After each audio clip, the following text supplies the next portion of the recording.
Kazuma Kaneko, who's best known for his character designs in the Shin Megami Tensei franchise and its spin-offs, has released a new game for mobile and PC with the help of developer COLPOL. Although the game shares Kaneko's trademark aesthetic and shows fresh ideas of potential, I noticed plenty of red flags before I even hit the start button. This could be because from the first trailer, the game rubs some salt on the wound by touting its Okami AI mechanic, and pair that with a paywall built around a sales system, and you can imagine my mood heading into my first attempts to climb the mysterious Hashira building, which happens to be the setting for the game Tsukuyomi, the Divine Hunter. Now, let's get into the review.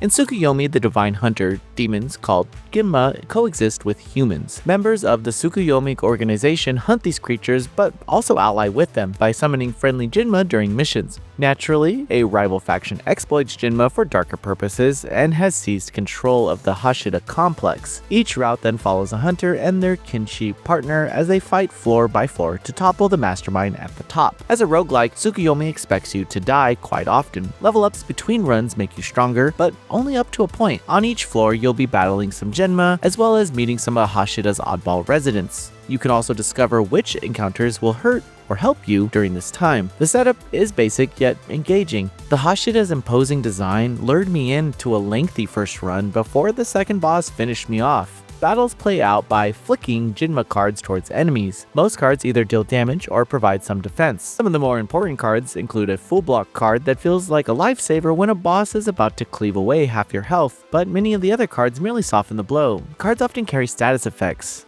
For example, Izuyoi, the first hunter you play, starts with the Fin Makul, a knight card that boosts other cards' defense by 10. Which is pretty handy. Enemies can then return this favor with effects like Burn and Bleed, which is actually a cruel reminder that early runs lack healing relics. Not every card earns its keep. Estrais can charm foes, but charms your own deck for 2 turns, throttling your offense. Mormo raises your focus by 10 but shines far brighter as a defense wall. Some cards drain mana plates, others lock themselves after 1 use, and still others hit harder against specific enemies. Winning battles grants you orbs, which translate to XP when you die. Each level up gives a random blessing, which is a permanent boost graded from normal to super rare. Blessings also unlock relics, which means you might grind for hours before seeing basic quality of life items. All this to say that relying on luck in this game for essential tools quickly turns pretty frustrating. Every action costs Odo from your 4-point energy pool. Cards with the lockout trait vanish if you end your turn with no Odo left, so pacing is pretty crucial during these moments. More than once I watched a clutch card disappear because I emptied my gauge too early. The tower splits into lower, middle, and upper levels, each level with 3 floors. Route 1 stars Izayu with his kinshi, Mutsu. Route 2 follows Shingetsu and Kiyomi. Sadly though, kinshi do little besides chatting during events. I kept wishing they'd actually pitch in during combat instead of trailing around like little silent shadows. Encounters with tower residents become a mixed bag. Some of these residents hand out upgrade cards or hand out mana plates, where others siphon health, steal currency, or just start a fight. Risk-reward moments give each floor some welcome tension though. Moving along, before each boss you meet the Zengetsu, who are a bunch of friendly NPCs who run a rest shop and upgrade service. And it's here that you can spend mana plates to trade a junk card in for an upgrade that feels pretty nice. Their blue icon stores sell new cards and offer paid upgrades, but at 2,000 plates a pop, you're better off waiting for the free pre-boss tune-up unless you're flesh out of cards. Floor bosses put all of your planning to the test. They're brutal and often packing surprise attacks that guarantee a defeat if you're careless. Even in failure, they push you to jump back in, smarter and a bit stronger. Defeating bosses grants you an amulet that adds perks like extra health or auto-inflicted debuffs on enemies. Beware of the red amulets though, which saddle you with penalties. During one run, an evil choice cursed me to earn fewer mana plates for the rest of that attempt. The soundtrack really nails the mood with eerie synths for exploration, pulse-pounding techno in battle, but unfortunately the illustrations don't match the soundtrack's quality, where most NPCs look a little bland, and some even being faceless that clashes against Kaneko's distinctive demon artwork. It's jarring, especially when every Ginma looks so great. Now I guess we can talk about the AI-generated elephant in the room. Okami, the much-hyped AI system, pops up after about 10 turns to generate a card if you feed it a shrine token. Using Kaneko's art as reference, the AI spits out uncanny creations that range from mildly useful to completely worthless. Tokens cost seals, and seals cost real money, or a daily drip feed, which turns the feature into an awkward microtransaction trap. These AI cards stick around permanently, filling your deck whether you want them or not. Trial cards from other players suffer the same mediocrity, making the entire mechanic feel like a gimmick cash grab. Letting players design their own cards would have been far more engaging and a little less creepy. Kaneko's legacy is built on painstaking artistry. Seeing his style fed through an algorithm feels cheap, compounded by unfinished content and partial translations that hint at a rushed product. And it is for this reason that I can't even recommend this game, given that the system is so heavy-handed to the player and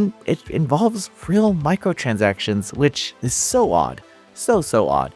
Tsukuyomi the Divine Hunter can be fun. The card battles crackle with strategy, there's some bosses that thrill, and the soundtrack ultimately slaps. But that damned intrusive Okami system, relic locking grind, and uneven polish leave a sour aftertaste while playing across a few hours. And it becomes even more evident the more time you put into the game. With some rethinking, especially around its AI gimmick, the game could shine. As it stands, every trip on the Hashira is a roll of the dice between stylish demon slaying and unwanted corporate experiments. Noisy Pixel is giving Tsukuyomi the Divine Hunter a 5.5 out of 10. Thanks for watching. This video is brought to you by our supporters on Patreon. Noisy Pixel is run by a group of gamers providing independent gaming coverage through news, reviews, previews, and more. Check out our Patreon to help support our continued growth and subscribe to keep up with all our future content.